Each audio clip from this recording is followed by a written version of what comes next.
आज हामी बुलेटिन सेरोफेरोका प्रबन्ध निर्देशक बिपी सुनारीसँग हामी उपस्थित भइसकेका छौँ। आज हामी यो नवलपुर जिल्लाको यो हलचोकमा तपाईहरुलाई रिपोर्टिङ गरिरहेका छौँ। तपाईको बुलेटिन सेरोफेरो युट्युब च्यानल कस्तो लागिरहेको छ, कसरी चलाइरहेको पर्छ एकचोटि बताइदिनुहोस् बिपीजी।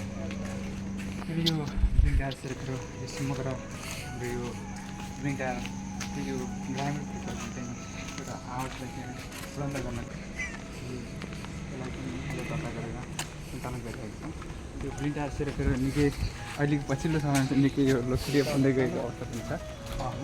त्यस्तै गरी हाम्रो बुलेटिन सेरोफेरो हेरेर बस्नुभएका तमाम आम दर्शकहरूलाई हाम्रो बुलेटिन सेरोफेरोलाई सब्सक्राइब, लाइक, सेयर, कमेन्ट पनि हालेर सहयोग गरिदिनु होला भन्न चाहन्छु। हाम्रो साथमा हुनुहुन्छ भने तिलकजी के छ खबर? एकदम तपाईँलाई हाम्रो बुलेटिन सेरोफेरोको च्यानलमा स्वागत छ।